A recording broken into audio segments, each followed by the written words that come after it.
Unang Samuel Kapitulo 6. Ibinalik ang kahon ng kasunduan sa Israel. Nanatili ang kahon ng Panginoon sa mga Filisteo sa loob ng 7 buwan. Noong naroon pa ang kahon, ipinatawag ng mga Filisteo ang kanilang mga pari at manghuhula at nagtanong, "Ano ang gagawin namin sa kahon ng Panginoon? Sabihin ninyo sa amin kung paano namin ito ibabalik sa kanyang lugar." Sumagot sila, "Kung ibabalik ninyo ang kahon ng Diyos ng Israel, dapat samahan ninyo ito ng handog na pambayad ng kasalanan. Sa pamamagitan nito, gagaling kayo at ihihinto na ng Diyos ang pagpaparusa sa inyo." Nagtanong ang mga Filisteo, "Ano ang ipapadala namin bilang handog na pambayad ng kasalanan?" Sumagot ang mga pari at manghuhula, "Gumawa kayo ng 5 gintong estatwa na hugis tumor at 5 gintong estatwa na hugis daga, ayon sa dami ng mga pinuno natin, dahil dumating sa atin at sa mga pinuno natin ang salot ng mga tumor at daga na namin sala sa ating lupain. Ihandog ninyo ito bilang pagpaparangal sa Diyos ng Israel, baka sakaling itigil na niya ang pagpaparusa sa atin sa mga Diyos natin, at sa ating lupain. Huwag na ninyong patigasin ang mga puso ninyo gaya ng ginawa ng mga Egyptyo at ng kanilang Faraon. Pinayagan lang nilang makaalis ang mga Israelita ng matindi na ang pagpapahirap sa kanila ng Diyos. Kaya ngayon, gumawa kayo ng bagong kariton at kumuha ng 2 inahing baka na hindi pa napapahila ng kariton. Ikabit ninyo ang kariton sa mga baka pero ihiwalay ninyo ang kanilang mga bisiro at ikulong sa kwadra. Pagkatapos, kunin ninyo ang kahon ng Panginoon at ilagay sa kariton.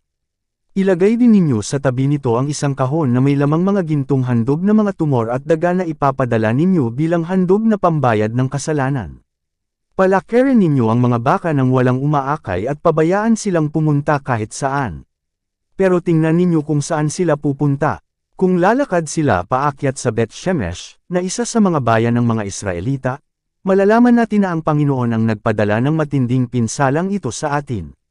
Pero kung hindi ito tutuloy sa Bet-Shemesh, malalaman natin na hindi ang Panginoon ang nagpaparusa sa atin. Kundi nagkataon lang ito, kaya sinunod nila ito. Kumuha sila ng 2 inahing baka at ikinabot sa kariton. Ikinulong naman sa kwadra ang mga bisiro nito. Isinakay nila ang kahon ng Panginoon sa kariton at ang kahon na may lamang mga ginto na hugis tumor at daga. Pagkatapos, lumakad ang mga baka patungo sa Bet-Shemesh na hindi man lang lumilihis ng daan habang patuloy na umuunga. Sumusunod sa kanila ang mga pinuno ng mga Filisteo hanggang sa hangganan ng Bet-Shemesh. Nang mga panahong iyon, nag-aani ang mga taga Bet-Shemesh ng trigo sa lambak. Nang makita nila ang kahon ng kasunduan, tuwang-tuwa sila. Dumating ang kariton sa bukid ni Josue na taga Bet-Shemesh, at tumigil sa tabi ng isang malaking bato. Kinuha ng mga Levita ang kahon ng Panginoon at ang kahon na may lamang mga gintong estatwa, at ipinatong sa malaking bato. Pagkatapos, sinibak nila ang kariton at inialay ang mga baka sa Panginoon bilang handog na sinusunog, at nag-alay sila ng iba pang mga handog. Nakita ng 5 pinuno ng mga Filisteo ang lahat ng ito at pagkatapos ay umuwi sila sa Ekron ng araw ding iyon. Ang 5 gintong hugis tumor na ipinadala ng mga Filisteo bilang handog na pambayad ng kasalanan ay galing sa mga pinuno ng Ashdod, Gaza, Ashkelon, Gat at Ekron. Kasama ng 5 gintong hugis daga, ayon na rin sa bilang ng 5 bayan ng mga Filisteo. Itong mga napapaderang bayan at ang mga baryo na walang pader ay sakop ng 5 pinunong iyon. Ang malaking bato sa bukid ni Josue ng Bet-Shemesh na pinagpatungan nila ng kahon ng Panginoon ay naroon pa hanggang ngayon bilang alaala sa nangyari roon. Ngunit may pinatay ang Diyos na 70 tao na taga Bet-Shemesh. Dahil tiningnan nila ang laman ng kahon ng Panginoon. Nagluksa ang mga tao dahil sa matinding dagok na ito ng Panginoon sa kanila. Nagtanong sila, sino ba ang makakaharap sa presensya ng Panginoon, ang banal na Diyos? Saan ba natin ipapadala ang kahon ng Panginoon para mailayo ito sa atin? Pagkatapos, nagsugo sila ng mga mensahero sa mga taga Kiriath-Jearim at sinabi roon, ibinalik ng mga Filisteo ang kahon ng Panginoon. Pumunta kayo rito at dalhin ninyo ito sa lugar ninyo. Unang Samuel Kapitulo 7. Kaya kinuha ng mga taga Kiriath-Jearim ang kahon ng Panginoon at dinala sa bahay ni Abinadab na nasa burol. Pinili nila si Eleazar na anak ni Abinadab na magbantay dito. Ang pamumuno ni Samuel sa Israel. Nanatili sa Kiriath-Jearim ang kahon ng Panginoon sa mahabang panahon mga 20 taon. Sa panahong iyon, nagdalamhati at humingi ng tulong sa Panginoon ang buong mamamayan ng Israel. Sinabi ni Samuel sa kanila, "Kung taos sa puso ninyo ang pagbabalik loob sa Panginoon, itapon ninyo ang inyong mga Diyos-dayosan pati na ang imahe ni Ashtoreth. Ilaan ninyo ang inyong buhay sa Panginoon lamang at siya lang ang inyong paglingkuran. Kung gagawin ninyo ang mga ito, ililigtas niya kayo sa kamay ng mga Filisteo." Kaya itinapon nila ang mga imahen ni Baal at Ashtoreth, at sa Panginoon lamang sila naglingkod. Pagkatapos, sinabi ni Samuel sa mga Israelita, "Magtipon kayong lahat sa Mispa at ipapanalangin ko kayo sa Panginoon." Nang magkatipon na silang lahat sa Mispa, kumuha sila ng tubig at ibinuhos sa harap ng presensya ng Panginoon. Nang araw na iyon, hindi sila kumain buong araw at nagsisi sa mga kasalanang ginawa nila sa Panginoon. Pinamunuan ni Samuel ang Israel doon sa Mispa. Nang mabalitaan ng mga Filisteo na nagtitipon ang mga Israelita sa Mispa, naghanda ang mga pinuno ng mga Filisteo para salakayin sila. Nang mabalitaan ito ng mga Israelita, natakot sila sa mga Filisteo. Sinabi nila kay Samuel, "Huwag po kayong tumigil sa pananalangin sa Panginoon na ating Diyos na iligtas niya tayo sa mga Filisteo." Kaya kumuha si Samuel ng isang batang tupa at sinunog ito ng buo bilang handog na sinusunog para sa Panginoon. Humingi siya ng tulong sa Panginoon para sa Israel at sinagot siya ng Panginoon. Habang iniaalay ni Samuel ang handog na sinusunog, dumating ang mga Filisteo para makipaglaban sa mga Israelita. Pero sa araw na iyon, nagpakulog ng malakas ang Panginoon kaya natakot at nalito ang mga Filisteo, at nagsitakas sila sa mga Israelita. Hinabol sila at pinatay ng mga Israelita sa daan mula sa Mispa hanggang sa Bet-Kar. Pagkatapos, kumuha si Samuel ng isang bato at inilagay sa gitna ng Mispa at Shen. Pinangalanan niya itong Ebenezer dahil sinabi niya, "Hanggang ngayon, tinutulungan kami ng Panginoon." Kaya natalo nila ang mga Filisteo, at hindi na nila muli pang sinalakay ang mga Israelita habang nabubuhay pa si Samuel dahil ang Panginoon ay laban sa mga Filisteo. Naibalik sa Israel ang mga lupain malapit sa Ekron at Gat, na sinakop ng mga Filisteo. Natigil na rin ang digmaan sa pagitan ng mga Israelita at mga Amoaryo. Nagpatuloy si Samuel sa pamumuno sa Israel sa buong buhay niya. Taon-taon, lumilibot siya mula Bethel papuntang Gilgal at Mispa para gampanan ang tungkulin niya bilang pinuno ng mga lugar na ito. Pero bumabalik din siya sa Rama kung saan siya nakatira at namumuno rin sa mga tao roon. At gumawa siya roon ng altar para sa Panginoon. Unang Samuel Kapitulo 8. Humingi ng hari ang mga Israelita. Nang matanda na si Samuel, pinili niya ang mga anak niyang lalaki na maging pinuno ng Israel. Joel ang pangalan ng panganay at Abijah naman ang sumunod. Pareho silang namuno sa Beersheba, pero hindi sila gaya ng kanilang ama. Gaaman sila sa pera, tumatanggap ng suhol at binabaluktot ang katarungan. Kaya nagtipon ang lahat ng tagapamahala ng Israel at pumunta kay Samuel sa Rama. Sinabi nila, "Matanda na po kayo, at ang mga anak ninyo'y hindi naman sumusunod sa inyong mga pamamaraan. Ngayon, bigyan niyo po kami ng hari na mamumuno sa amin, gaya ng ibang bansa na mayroong hari." Pero sumama ang loob ni Samuel sa hiniling nila, kaya nanalangin siya sa Panginoon. Sinabi sa kanya ng Panginoon, "Gawin mo ang ipinapagawa nila sa iyo, hindi ikaw ang tinatanggihan nila kundi ako. Mula nang ilabas ko sila sa Ehipto hanggang ngayon, itinakwil nila ako at nagsisunod sa ibang mga Diyos. Ngayon, ganyan din ang ginagawa nila sa iyo. Kaya gawin mo ang kahilingan nila, pero bigyan mo sila ng babala kung ano ang gagawin ng haring mamumuno sa kanila." Sinabi ni Samuel sa mga Israelitang humihingi ng hari ang lahat ng sinabi ng Panginoon. Sinabi niya, "Ito ang gagawin ng hari na mamumuno sa inyo, kukunin niya ang mga anak ninyong lalaki at gagawin niyang mga sundalo. Ang iba ay gagawin niyang mga mangangarwahe, mangangabayo at ang iba ay mauuna sa kanyang karwahe. Ang iba sa kanila ay gagawin niyang opisyal na mamamahala sa 1,000 sundalo at ang iba naman sa 50 sundalo. Ang iba ay pag-aararuhin niya sa kanyang bukid at ang iba ay pag-aanihin ng mga pananim niya. Ang iba na may gagawin niyang manggagawa ng mga armas para sa digmaan at mga kagamitan para sa kanyang karwahe. Kukunin niya ang mga anak ninyong babae at gagawin niyang mga manggagawa ng pabango, kusinira at panadera. Kukunin niya ang pinakamaganda ninyong mga bukid, mga ubasan, mga taniman ng olibo, at ibibigay niya ang mga ito sa mga tagasunod niya. Kukunin niya ang 10 bahagi ng inyong mga trigo at mga ubas, at ibibigay niya sa mga opisyal at iba pa niyang mga tagasunod. Kukunin din niya ang mga alipin niyong lalaki at babae, at ang pinakamaganda ninyong mga baka at mga asno para magtrabaho sa kanya. Kukunin din niya ang 10 bahagi ng mga hayop ninyo, at pati kayo ay gagawin niyang mga alipin. Pagdating ng araw na iyon, dadaing kayo sa Panginoon dahil sa kalupitan ng hari na pinili ninyo, pero hindi niya kayo sasagutin. Pero hindi nakinig kay Samuel ang mga tao. Sinabi nila, hindi maaari. Gusto namin na may haring mamamahala sa amin. At magiging tulad kami ng ibang mga bansa, na may haring namamahala at nangunguna sa amin sa digmaan. Nang marinig ni Samuel ang lahat ng sinabi ng mga tao, sinabi niya ito sa Panginoon. Sumagot ang Panginoon sa kanya, gawin mo ang sinabi nila, bigyan mo sila ng hari. Pagkatapos, sinabi ni Samuel sa mga Israelita, sige, pumapayag na ako, magsiuwi na kayo sa mga bayan ninyo. Unang Samuel Kapitulo 9, pinili ni Samuel si Saul para maging hari. May isang taong mayaman at kilala mula sa lahi ni Benjamin. Ang pangalan niya ay Kish, at anak siya ni Abiel.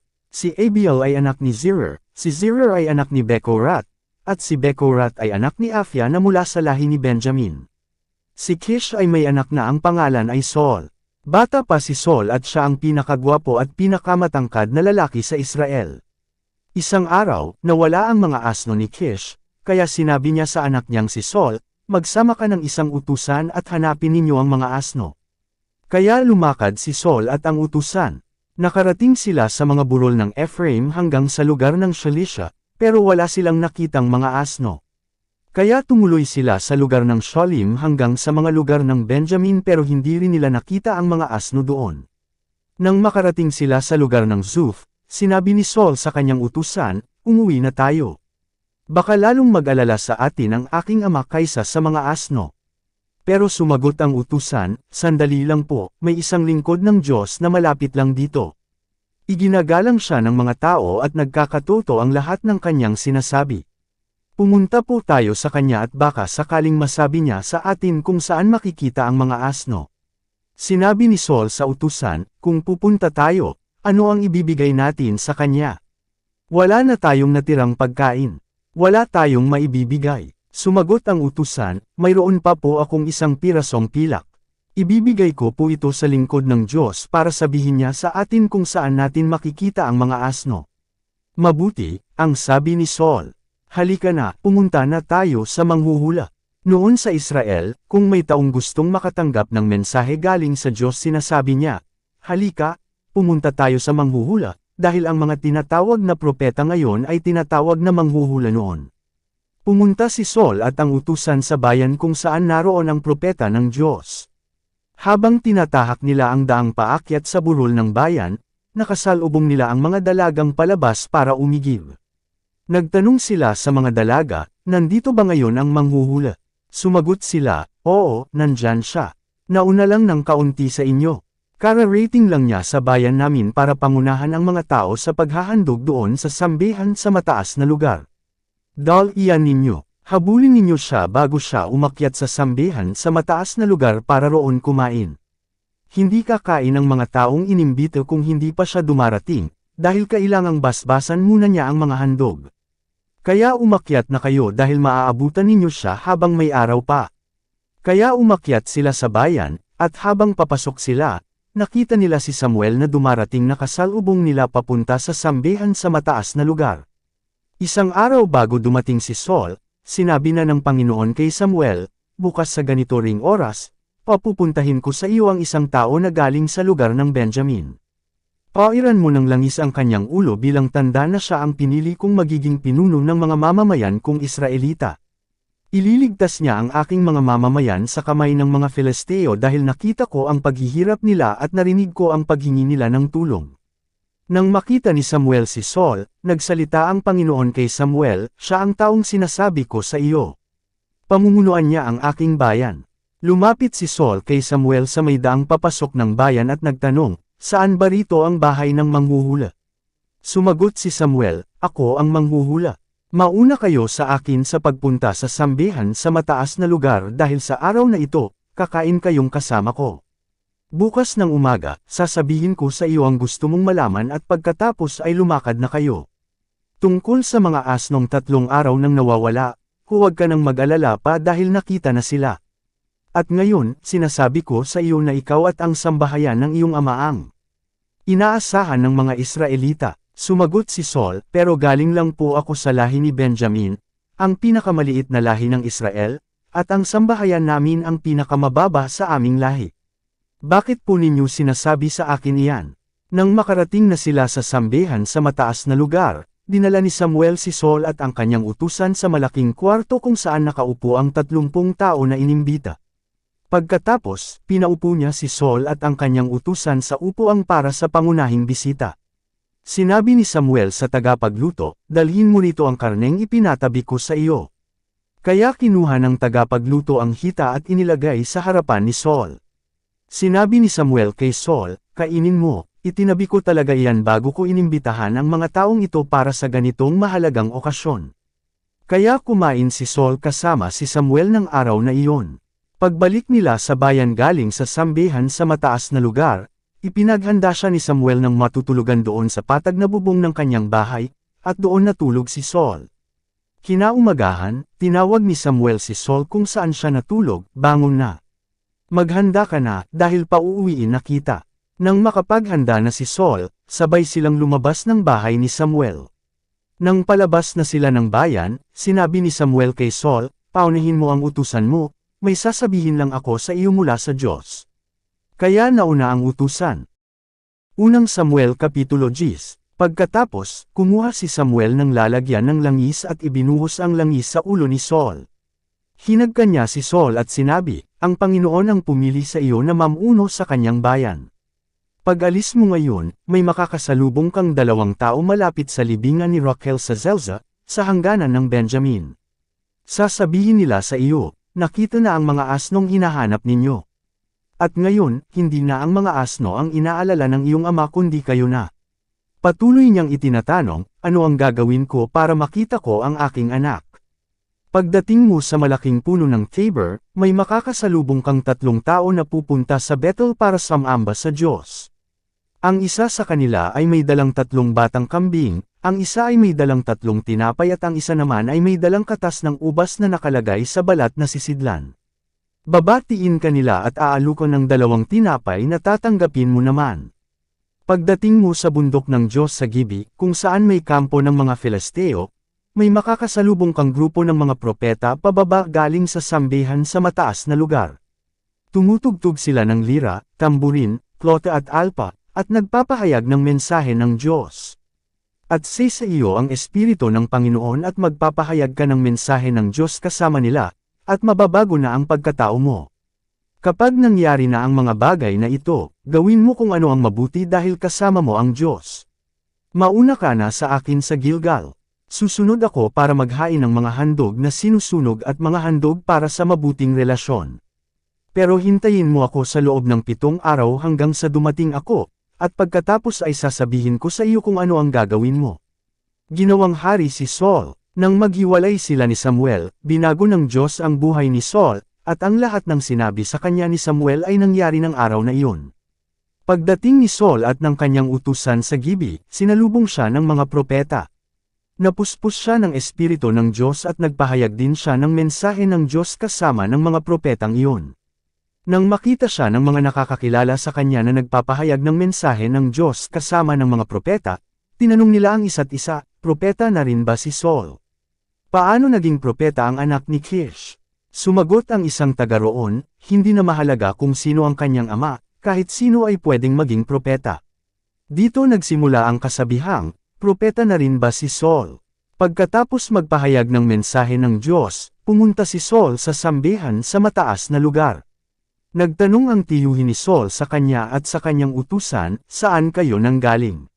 Sumagot si Saul, hinanap po namin ang mga asno. Nang hindi po namin makita ay pumunta kami kay Samuel. Sinabi ng tiyuhin ni Saul, sabihin mo sa akin kung ano ang sinabi ni Samuel sa iyo.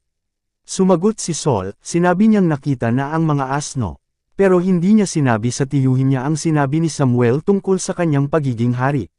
Tinipon ni Samuel ang mga Israelita sa Mizpa para sabihin sa kanila ang sinabi ng Panginoon. Ito ang mensaheng ibinigay niya galing sa Panginoon, ang Diyos ng Israel, inilabas ko kayo mula sa Ehipto, iniligtas ko kayo sa mga kamay ng mga Egyptyo at sa lahat ng bansang umaapi sa inyo. Pero kahit na iniligtas ko kayo sa lahat ng kapahamakan at kagipitan, tinalikuran pa rin ninyo ako na inyong Diyos, at humingi kayo ng hari na mamumuno sa inyo. Ngayon humarap kayo sa akin ayon sa lahi ninyo at angkan. Pinalapit ni Samuel ang bawat lahi ng Israel at ang lahi ni Benjamin ang napili. Pagkatapos, pinapunta ni Samuel sa harapan ang lahi ni Benjamin ayon sa sambahayan at ang pamilya ni Matri ang napili. Si Saul na anak ni Kish ang napili sa pamilya ni Matri, pero nang hanapin nila si Saul ay hindi nila ito makita. Kaya tinanong nila ang Panginoon, nasaan po siya? Sumagot ang Panginoon, nandito siya. Nagtatago siya sa bundle ng mga bagahe. Kaya tumakbo sila papunta kay Saul at kinuha siya. Nang pinatayo siya sa gitna, siya ang pinakamatangkad sa lahat. Sinabi ni Samuel sa lahat ng mga tao, ito ang taong pinili ng Panginoon para maghari sa inyo. Wala ni isa man sa atin na katulad niya. At sumigaw ang lahat ng tao, mabuhay ang hari. Ipinaliwanag ni Samuel sa mga tao ang mga karapatan at pananagutan ng isang hari. Isinulat niya ito sa isang nakarolyong papel at itinago ito sa bahay ng Panginoon. Pagkatapos, pinauwi ni Samuel ang mga tao. Umuwi rin si Saul sa bahay nila sa Gibi. Sinamahan siya ng mga sundalo na hinipon ng Diyos ang puso para sumama sa kanya. Dahil may masasamang taong nanlalait kay Saul na nagsabi, paano tayo mailigtas ng taong ito? At hindi sila nagbigay ng regalo kay Saul bilang parangal sa kanya bilang hari. Pero hindi sila pinansin ni Saul.